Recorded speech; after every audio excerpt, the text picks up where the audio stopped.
So you're ready to look for a new home. You contact a realtor and they ask you to sign a buyer broker form. Should you sign it? Find out right now.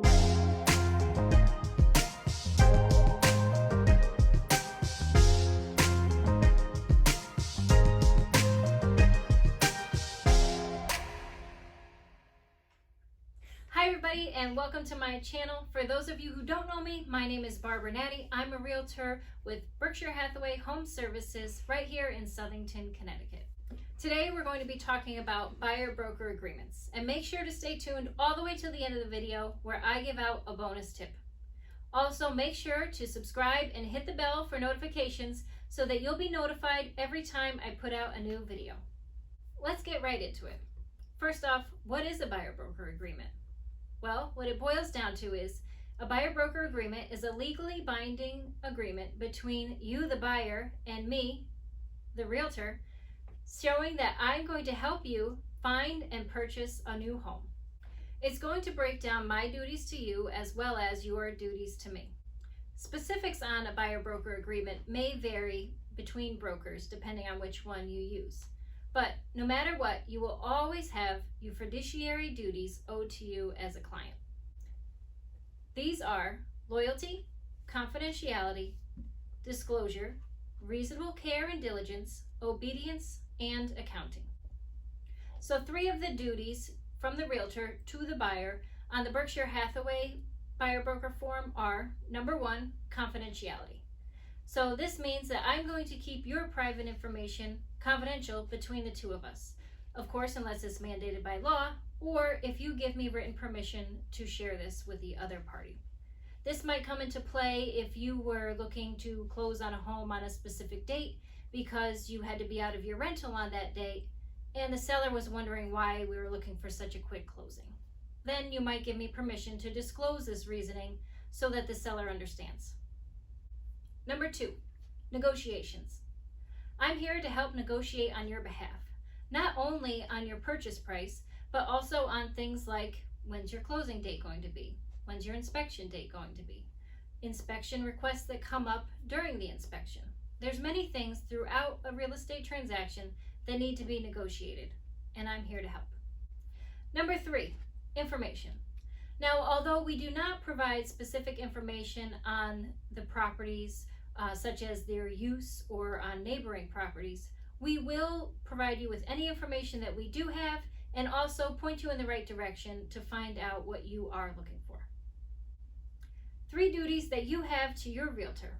Number 1, cooperation. Basically, this is saying you need to be available to see homes, but that's the most fun part of the home buying process. Number 2, disclosure of agency. Basically, we need to know if you're working with another agent, and we rely on your statement moving forward in the transaction. Number 3, perform tests. So it's going to be your responsibility as the buyer to perform any tests or inspections on the property that you wish to have done. Of course, we will give you recommendations for licensed home inspectors if you need them. So a few other items that you might find on the buyer broker agreement are an explanation of dual agency, basically meaning that your buyer's agent and the seller's agent both work for the same brokerage. Number 2, an explanation saying that we may, the brokerage or your realtor themselves, be working with other buyers that are looking for the exact type of home you are. And lastly, even though most of the time the commission for the buyer broker is paid by the seller, you as the buyer are ultimately responsible for it. Don't let that last statement scare you. In most cases, the seller does pay the commission. When you're buying a home that's listed with another Berkshire Hathaway agent, the commission is always paid by the seller. And when you're buying a home listed with another brokerage, in most cases, the commission is paid by the seller. Now, if we do run into a situation where not all of the commission or none of the commission at all is paid by the seller, you would be responsible for your buyer agent's commission. Now, your agent should tell you this prior to even viewing the home so that you can decide whether you want to see this home or not.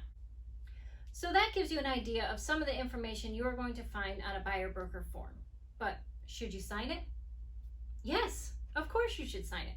A buyer broker form not only protects the realtor, but it also protects you, the buyer. By hiring a realtor as a buyer, you will have a knowledgeable expert in your corner when you purchase your new home. Purchasing a new home is one of the biggest purchases you'll ever make in your life, if not the largest. So you want to have an expert working for you. The agreement also protects the realtor. It shows that you hired us to help you find and purchase your home, and when the job is done, just kidding, the job is never done. A good agent will always be there to help you even long after you've purchased your home. But anyway, when your home has closed, it goes to show that we did help you purchase the home and we will get paid for all of our hard work. So go ahead and sign the agreement with confidence and know that you're doing the right thing to move you in the step to purchase your new home. Okay, remember in the beginning I said that if you stay till the end, I would give you a bonus tip? All right, well, here it is. The best news is that, like we say often in real estate, everything's negotiable. And this goes for a buyer-broker agreement as well. So say you met a new agent that you've never worked with before. You might not even know them. Do you want to sign an agreement for the next 6 months? Maybe not. But you can negotiate and say, I'll sign for 2 weeks. There's other ways to negotiate on it too. A buyer-broker agreement will say it's for a specific area. You can put one specific street address on there. I only want to see 123 Main Street with Realtor A. Or you can make it as broad as the whole state of Connecticut. We are a pretty small state. You can list on your agreement a specific type of property. Maybe Realtor A shows you all single family and condos, and Realtor B is going to show you all multifamily homes. Yes, you can have 2 buyer broker agreements so long as they're not for the same type of property or same area. Lastly, you can negotiate on commission. Now, like I said, it's mostly paid by the seller, but you are responsible if the seller doesn't pay or doesn't cover all of it. So this is something that can also be negotiated. I hope this video was helpful to you, and I hope that you subscribed and turned on the notifications so that you'll be notified when I post videos every week. If you do have any specific questions, feel free to leave them in the comments or email me. Make it a great home selling and buying day.